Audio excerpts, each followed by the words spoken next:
Welcome back to another episode of Advancing Poultry Veterinary Medicine Through Innovation. Today we have Dr. Chantel Coughlin today from Prairie Livestock Vets. Welcome, Chantel. Thank you for having me today, Jim. We're at the end of the year. It's been a busy year for you guys. How do you summarize the end of the year and what's new with you? Well, the end of the year is starting off just as strong as the beginning, which we're very grateful for. It's been a very busy summer and it really continued into fall and now going into winter. It'll be interesting and exciting to see what 2025 has in store for us. Well, in today's episode, we're touching on innovations in poultry health management. So let's get right to some of the things you've been working on. Are you able to elaborate on some of the novel vaccination protocols you've developed for poultry health management, specifically for layers? Yeah, so one vaccine protocol that we've started to implement in some of our free run sites, so aviary or uh, anywhere where the birds are not in cages, is we've been trialing a cocci vaccination program called the trickle vaccine. And this is aimed at sites where birds will have more exposure to litter and subsequently their droppings, and it increases the exposure to cocci and cocci cycling in the barn. So, what this trickle vaccine program involves is applying a third of a dose of a cocci vaccine at day 7, 14, and 21 in the pullet barn. And the vaccine is applied right onto the feed, and then the birds ingest it while they're eating. So, what this trickle dose does is allows for controlled exposure of cocci, and that's in order for birds to build an immunity to cocci throughout the pullet cycle. And we've been collecting dropping samples at various times throughout this program to assess the cocci cycling, and we've been seeing some really great results so far. How did you get involved in this? This was brought to my attention by some of my colleagues, so Dr. Haley Bowling and Dr. Taryn Gerard. And that was a protocol that had been suggested through one of the cocci vaccine manufacturers, and they've been having really good success with it in the States. And so it's something we thought we would trial with some of our sites as well. And we've had some really good feedback on it. And what about the biosecurity measures? How do they contribute to disease prevention in poultry farming, and what advancements have been made in this area? Well, disease prevention is multifactorial, and there are various touch points where we can target our efforts towards disease prevention. And that can be starting at the bird level. So, of course, vaccines, and then scaling from there to the farm level, and then even larger to regional disease prevention, and so on. So, starting at the bird level, vaccines and optimizing environmental conditions to promote health is important. But vaccine programs and barn conditions are only as strong as a site's biosecurity program.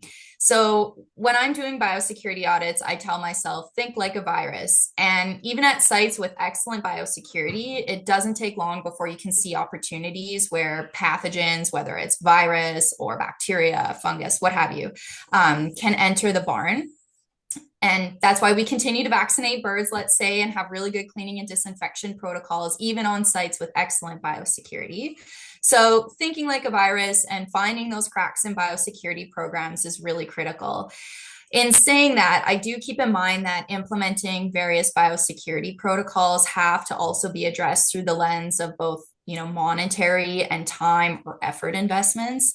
So our biosecurity recommendations that I make economically and labor time intensive feasible.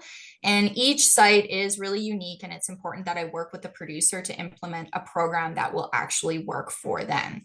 In my mind, it's better to have a 80% biosecurity protocol that can be followed 100% of the time than to have a 100% biosecurity protocol that's only followed 40% of the time. So consistency in biosecurity programs is the true strength. There's been a big emphasis on biosecurity, and you're implementing a custom program for every customer. Is it still a little underrated? Do we have a lot of work to do to get people to buy into that?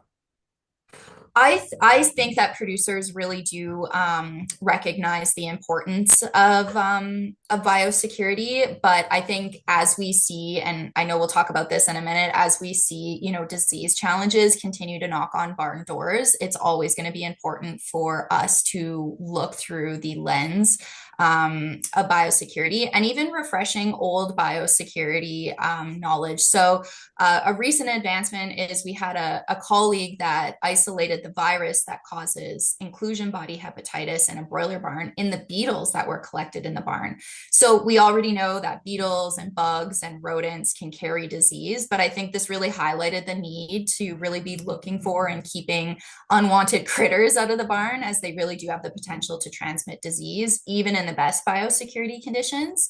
And I haven't seen a mouse use a foot bath yet. So until they start doing that, they need to stay out. Great tips, Chantel. Now, what significant challenges are currently facing poultry health management, and how are you specifically working to address them? I know there's lots of challenges out there. So what's on the forefront right now? I mean, I think similar to all of our other livestock species is that the disease challenges are going to be ever evolving as we see variations in how diseases themselves, whether it's virus or bacteria, set up disease, or it's also changing in the animals as well. And we might not always be able to predict what disease challenges are coming until they're knocking on the barn door, which again highlights that importance of biosecurity. One thing that we really value at Prairie is consistent and open collaboration between producers, the veterinary team, our technical support personnel that we work with, and then, of course, regulating bodies and researchers. That collaboration is the key, as we undoubtedly will continue to face various challenges and pressures. So, really keeping that open stream of communication. And it kind of goes back to biosecurity as well. You feel like an important biosecurity plan is just important for poultry health. Yes, absolutely. I mean, it's one of the foundational things that we have control over to an extent. So I can't go on enough about the importance of that. So, Chantel, how do you ensure that your strategies for disease surveillance are effective and adaptable to evolving threats? I think similar to addressing the challenges in health management, collaboration is key. So when we talk about effective disease for surveillance, um, if we think, at the primary role, which is sample collection and what feasibly makes sense. So, for example, pairing sample collections at a time that birds are already being handled, whether that's at slaughter or flock health visits.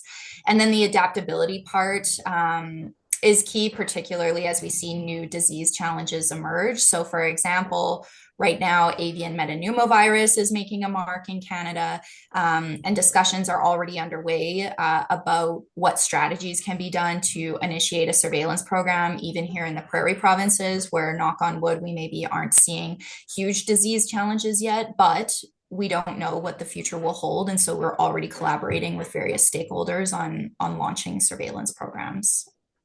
So another insightful episodes of Innovations in Poultry Health Management. Dr. Chantel Coughlin, thanks for joining us. Thank you, Jim. Thank you, everyone.